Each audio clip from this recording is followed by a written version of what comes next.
Hi friends, welcome to Do Food channel. இன்னைக்கு நம்ம சேனல்ல ரொம்ப டேஸ்டியான வித்தியாசமான வெற்றிலை சாதம் எப்படி பண்ணலாம்னு தான் फ्रेंड्स பார்க்க போறோம். இந்த வெற்றிலை கொடி வந்துட்டு எங்க வீட்லயே நிக்குது. நீங்க வந்து கடையில கூட வெத்தலை வாங்கி அதை வந்து நீங்க பயன்படுத்தி வெற்றிலை சாதம் செய்யலாம். வாங்க இப்ப வீடியோக்குள்ள போகலாம். வீடியோக்குள்ள போறதுக்கு முன்னாடி இதுவரைக்கும் நீங்க நம்ம சேனல் சப்ஸ்கிரைப் பண்ணாம இருந்தா சப்ஸ்கிரைப் பண்ணிக்கோங்க. பக்கத்துல இருக்க பெல் ஐகானை கிளிக் பண்ணிக்கோங்க. வாங்க இப்போ இந்த ரெசிபி எப்படி பண்ணலாம்னு பார்க்கலாம். பாருங்க முதல்ல இந்த மாதிரி கொஞ்சம் அகலமான கடாய் எடுத்துக்கோங்க.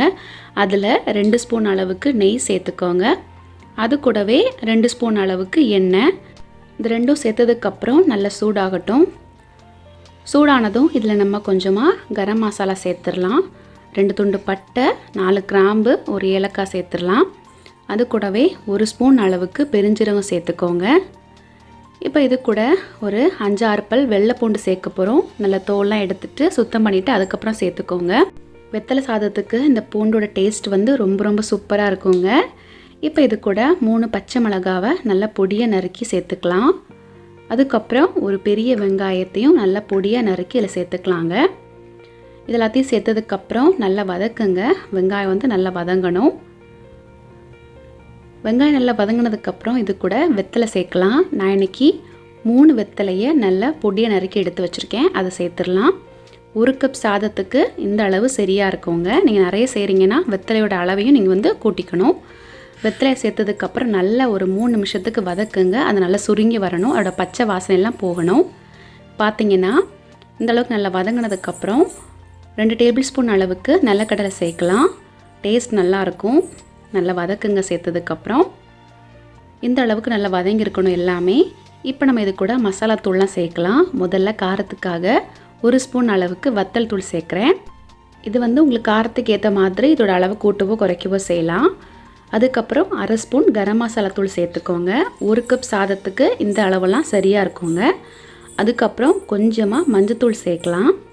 இது எல்லாத்தையும் சேர்த்ததுக்கப்புறம் நல்லா வதக்குங்க. அதோட பச்சை வாசனை எல்லாம் போகணும். இப்போ அடுத்தது இது கூட 1 டேபிள் ஸ்பூன் அளவு நல்ல மிளகை இந்த அளவுக்கு 1-2 தட்டி வச்சுருக்கேன். அதை சேர்க்கலாம். நல்ல பொடியாக தட்ட வேண்டாம். 1-2 இருந்தால் கூட பரவாயில்ல, நல்லாயிருக்கும். இப்போ இதுக்கு தேவையான அளவு உப்பு சேர்க்கலாம். நான் இன்றைக்கி சாதத்து கூட உப்பு சேர்த்து தான் வடிச்சிருக்கேன். அதனால தாங்க இந்த மசாலாவில் உப்பு வந்து கம்மியாக சேர்த்துக்கிட்டேன். நீங்கள் சாதத்தில் உப்பு சேர்க்கல அப்படின்னா இந்த மசாலாவில் வந்து தேவையான அளவு உப்பு சேர்த்துக்கோங்க. உப்பு சேர்த்துட்டு நல்லா கலந்து விட்டுக்கோங்க. பாருங்கள், நான் இன்றைக்கி 1 கப் பாஸ்மதி அரிசி எடுத்து உப்பு சேர்த்து 1 ஸ்பூன் எண்ணெய் சேர்த்து நல்லா வேக வச்சு வடிகட்டி வச்சுருக்கேன். நீங்கள் இதுக்கு பாஸ்மதி அரிசி தான் பயன்படுத்தணும் இல்லை, எந்த வெரைட்டி ரைஸ் வேணால் நீங்கள் வந்து பயன்படுத்தலாம். இப்போ அந்த வடிகட்டின சாதத்தை நம்ம மசாலா கூட சேர்த்துடலாம். ஸ்டவ்வை நல்லா லோ ஃப்ளேமுக்கு மாற்றிக்கோங்க. சாதம் சேர்த்ததுக்கப்புறம் இதை வந்து லைட்டாக இந்த மாதிரி மிக்ஸ் பண்ணுங்கள். நீங்கள் இந்த ரெசிபிக்கு சீரக சம்பா அரிசியை பயன்படுத்தலாம். நீங்கள் சாப்பாட்டுக்கு எந்த அரிசி பயன்படுத்துகிறீங்களோ அதே அரிசி இதில் வந்து சேர்த்து பண்ணிக்கோங்க. நல்லாயிருக்கும். பாஸ்மதி அரிசி தான் சேர்த்து செய்யணும்னு இல்லை.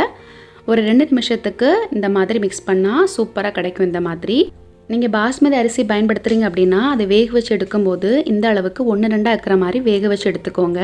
நல்லா குழையிற அளவுக்கு வேக வச்சு எடுத்திங்கன்னா சாதம் கிண்டி எடுக்கும்போது ஒன்றோட ஒன்று ஒட்டி நல்லா இருக்காது, பார்க்கவும் நல்லா இருக்காது, சாப்பிட்றதுக்கும் நல்லா இருக்காது. இப்போ கடைசியாக இது கூட 1/2 ஸ்பூன் அளவுக்கு நெய் சேர்க்கலாம். இது ஜஸ்ட் ஒரு வாசனைக்காக. டேஸ்ட்டும் நல்லா இருக்குங்க. நெய் சேர்த்துட்டு நல்லா கலந்து விடுங்க.